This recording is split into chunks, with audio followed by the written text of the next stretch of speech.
Hello, everyone. Hey, it's great to see you. And it's really great to be an 11:30 service person on the Spring Forward Time Sunday, right? Good choice, good choice. You have time to recover. Years ago, I was a student pastor, and during those years, it was pretty common for a parent to ask to meet with me because he or she was concerned about a child. And usually the person's son or daughter was a junior high, senior high student who was beginning to make questionable choices, and the parent was looking for advice on how to respond. So naturally, they came to me, the 23-year-old unmarried student pastor with no kids. Now, the details of those wayward teen situations varied, but there was a common thread that ran through nearly every one of them. In almost every case, one of the factors was a person whose words, whose example, whose influence was prodding the student toward a poor attitude or some poor choices. Sometimes it was a peer at school. Sometimes it was an older sibling. Often it was a boyfriend or a girlfriend. In some cases, it was a neighbor or a coworker at a part-time job. In one case, it was a family friend, a friend of the mom who was encouraging the 15-year-old daughter to rebel against her mom. Not helpful. And this series is about discerning people's character. It's about developing the insight and the courage to pull back from people who have a damaging influence on us.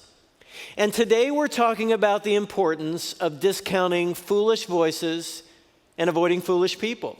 And the Bible warns us to do this. It warns us to beware of foolish people. Proverbs 14:7 says, "Stay away from fools, for you won't find knowledge on their lips." And notice that Solomon does not suggest the fools have nothing to say. Oh no, they have plenty to say. The problem is that there's no insight or wisdom in their words. When I was a kid, like most kids, I really enjoyed hanging with my dad. And one of my dad's favorite spots was a pub that was owned by one of his buddies. Now, I want to go on record as saying that the pub is not the best choice for the father-son outing, okay? And my dad never took me there at night when there was hardcore drinking. But sometimes on a Saturday afternoon, Dad would take me out for a burger and a soft drink. He would let me play the shuffleboard bowling game. And the woman who helped run the place was really nice to me, so I enjoyed hanging out with my dad, even if it was at the pub. But there was a guy at the pub who, when he was there, dominated all the conversation. He had the loudest voice. There might be 15 or 20 people in the room, but the vast majority of all the words spoken were from him. He had a lot of strong opinions. He had a lot of commentary, lots of gossip. And even though I was 12 years old, it wasn't long before I began to realize that this guy was the pub fool. He was likable, he was very confident, but everything he said was foolish. King Solomon was the wisest man in the world. And Solomon taught his children and taught the officials who worked for him to recognize, to be on the lookout for foolish people, foolish voices in their lives, because he did not want them to come under the influence of foolish people. Of all the threads in all the sermons I've preached over 20 years, the one that people remember and ask me about most often is the one that I called the Mr. T responsive reading. Now, a responsive reading is when a leader reads a poignant statement or a Bible verse, and then the audience responds to it verbally, sometimes with the same response each time. So in the Mr. T reading that I did probably 12 or 13 years ago, I read some Bible verses about foolish people, and I asked the audience to reply with Mr. T's patented saying. Do you know what it is? That's it. I pity the fool. Now, back then, I tried to imitate Mr. T. It wasn't Mr. P, by the way. I tried to imitate Mr. T, but my imitation was pitiful, so I'm not even going to attempt that today. Well, you'd like for me to make a fool of myself, wouldn't you? Be a great illustration for this sermon.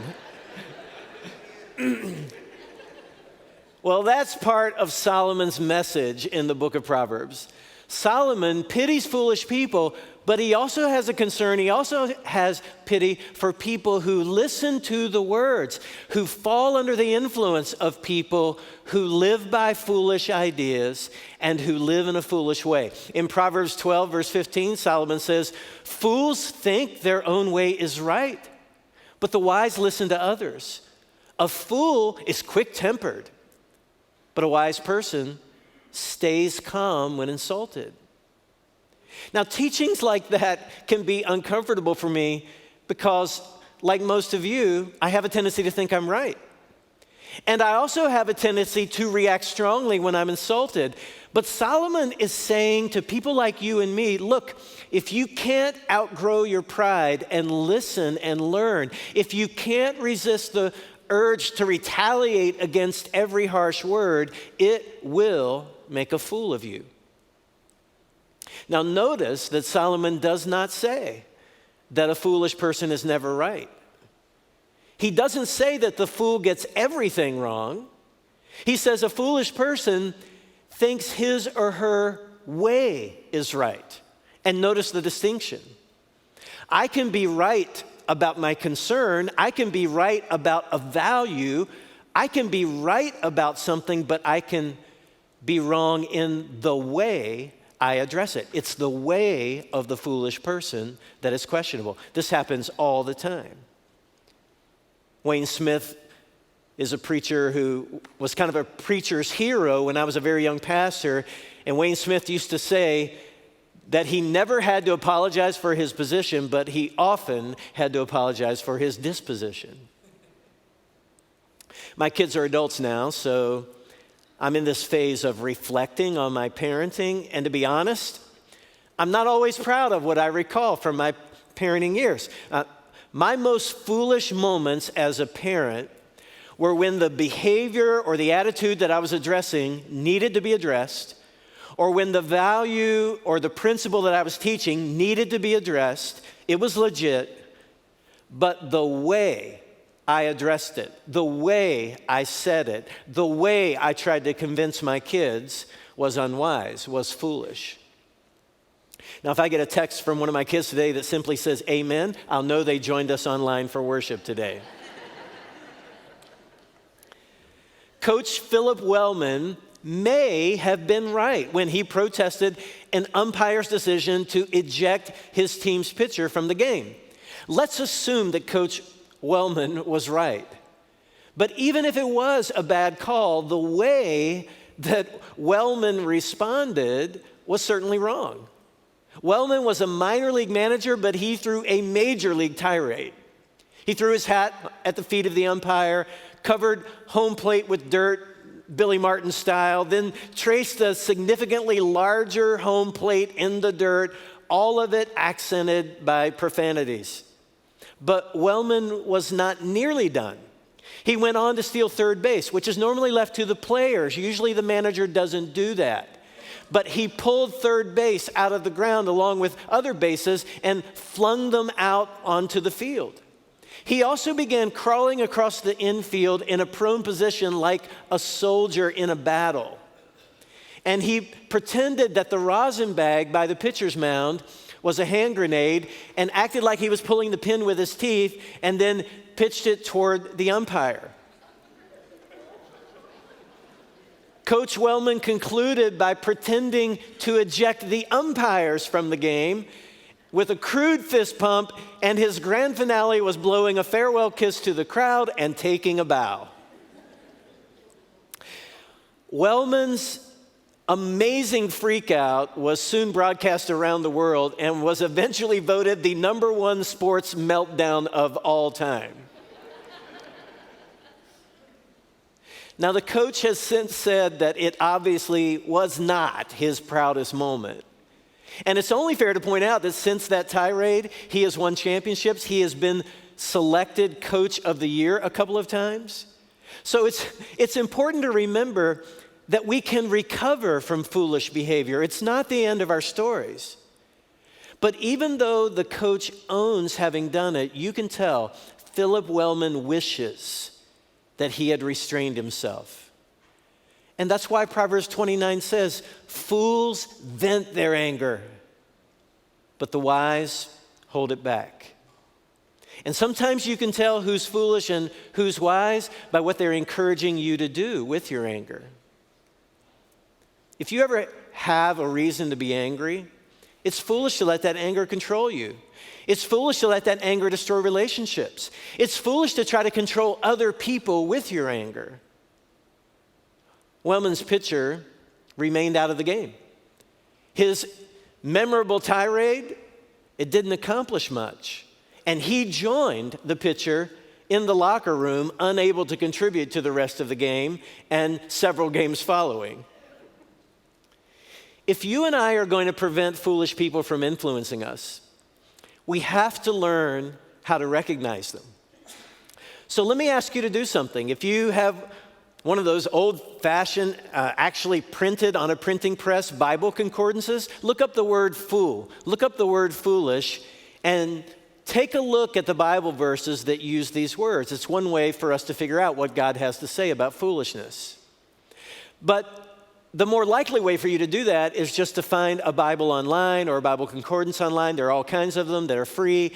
You can type in the word fool or foolishness, and then it'll instantly pull up all of those verses. And that's going to help you to recognize foolish influences, foolish people that you encounter. Today, I want to highlight just two qualities of foolish people that you and I should be looking for if we want to avoid the influence of people who encourage us to do foolish things. One sign of a foolish person is wastefulness. Foolish people fail to recognize, fail to appreciate, fail to be grateful for, fail to take advantage of blessings that God has given them. I have a friend, a younger man who grew up at Westside, who has become as determined as anyone I know not to waste the blessings and opportunities that God gives him. He does not want to squander his health. So he watches what he eats. He works out. Now, I watch what I eat too. I watch it as it's coming toward my mouth. He watches what he eats in a much healthier, much more disciplined way. And when people ask him, why do you do that? He explains that he's doing it all to ensure that he's alive and healthy to enjoy his family as long as possible, that he can enjoy the opportunities God has given him for as long as possible. He's seeing it as a wise way to live, and he's right. He makes a point of not squandering his time either. He is the most intentional person about time that I have ever known. He has traded hours of sedentary TV watching for hikes with his family. Now his family, because they're in front of the TV so much less, has time to foster children. They get called on the spur of the moment, and they have the margin in their lives to be able to help these kids. He's determined not to squander money.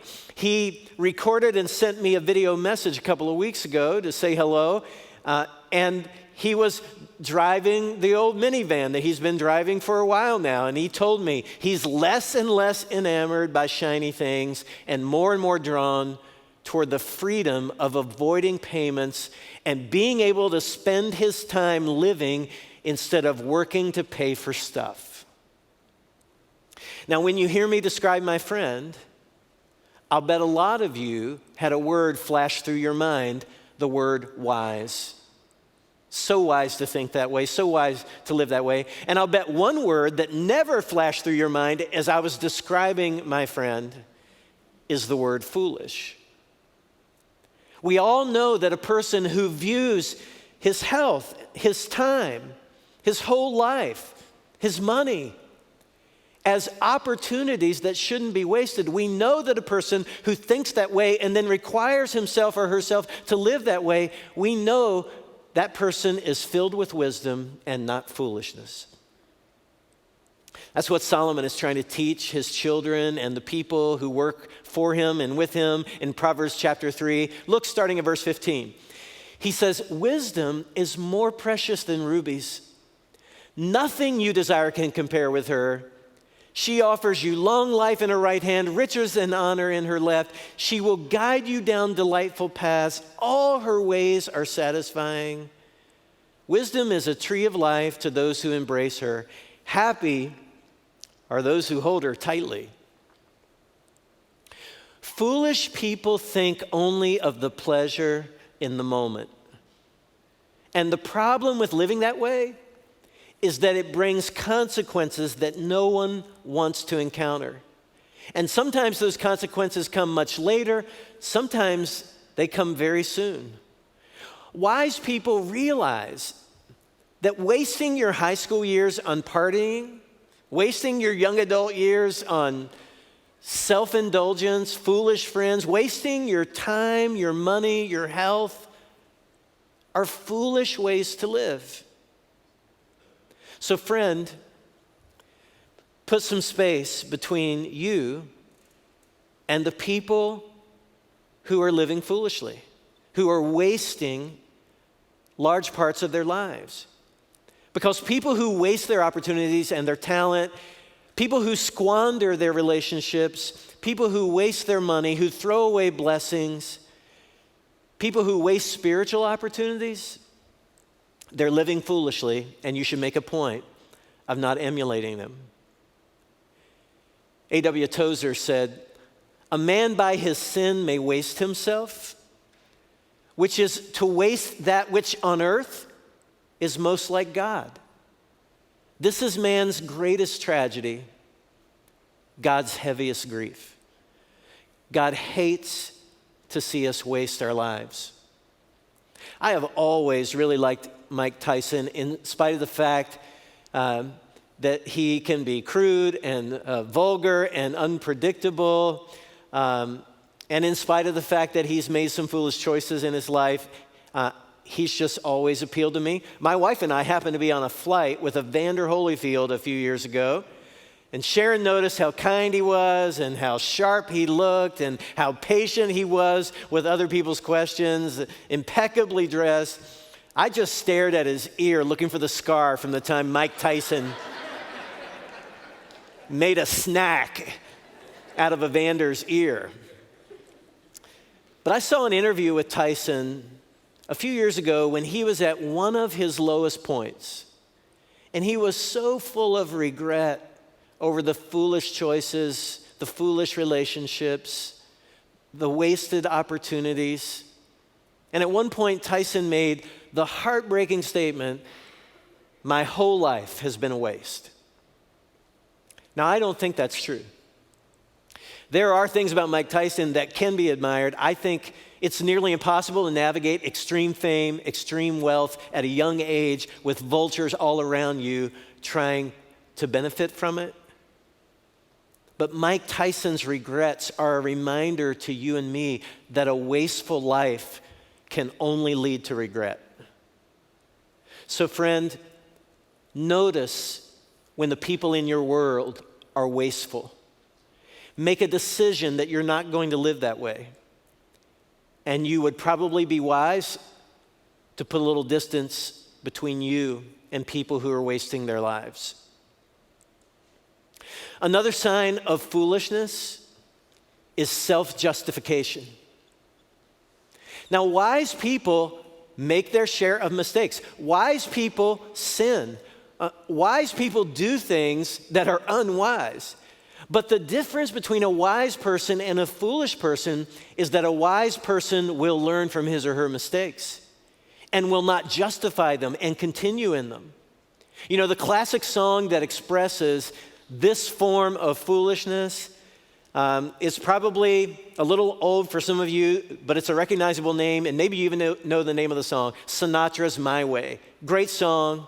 I used to love it when Jerry Lewis sang it at the end of his telethon each year, which is just a boomer reference. My Way is a great tune, but it is a really foolish way to live. Because some people spend all their lives living their way and attempting to justify their way. Perseverance is a great quality. Persistence, great quality. But perseverance and persistence misapplied is just stubborn foolishness. We talked about it earlier. The fool insists on his own way, defends his own way. The fool also insists on his own view of God. Now, I think we sometimes misunderstand idolatry because we see idols as some kind of object, and we think it's kind of silly, and most of us don't do that. But really what an idol was a human attempt to put God in the form that someone wanted him to be. And we do that, we just do it without little trinkets. We do it without little pieces to remind us of it that we put on our shelves. Foolish people imagine God exactly the way they want him to be. Foolish people are sure that God agrees with them at every point. But for some people, foolishness actually magnifies to the point where they conclude there is no God. Psalm 14:1, you've probably heard this verse before. The fool says in his heart, there is no God. Now, I realize some preachers use that verse, to try to insult atheists. You're a fool if you don't believe. That's actually not how I'm using it today. I don't see this verse as much a condemnation of atheism as it is an explanation for it. Most people who don't believe in God will tell you it's because of intellectual concerns. But David, who was a king and a warrior and a writer and an intellectual himself who learned a lot of things, David said, actually, most people's disbelief in God is a decision not of the head, it's a decision of the heart. The fool says in his heart, there is no God. And what that means is that atheism is almost always more intentional than it is intellectual. You see, if I don't like the idea of being accountable to God, or if I don't like some of the things that God wants from me, the easiest way to excuse myself is what? To say, I don't believe in him. I know some former pastors who've said, I don't believe in God anymore. I think probably they do believe in God, but they know that if they continue to confess their faith in God, that they have to account for the way they're living. Friend, if you ever hear me say, I've lost my faith in God, I no longer believe he exists, I want you to know it's not something that I concluded with my mind. It's because my heart is trying to find an escape hatch. It's my stubbornness and my pride talking. It won't be my intellect. Jesus said it is foolish for you and me to build our lives on anything other than his identity and his teachings. You remember Matthew 7 at the end of the Sermon on the Mount? The wise, the foolish builders. One man builds on the rock. Another person builds on sand. Jesus said, you build your life on my teachings, on who I am. That's a wise person. You build it on anything else and it will make a fool of you. It is not easy for us to build our lives on the teachings of Jesus, but it is pretty easy to understand. It is pretty easy to decide. We're just going to follow him and follow his teachings. And Jesus is either your cornerstone or your tripping stone. Your response to him is what determines which it is. Jesus told this story of a resourceful, ambitious, impressive businessman who built this farming empire. And the man accumulated a lot of wealth, and then he settled in for a comfortable retirement. He sounds like the kind of guy that we would all admire, maybe the kind of guy we would enjoy having as a friend. But listen to what God said about the man. These are the words of Jesus. But God said to him, you fool.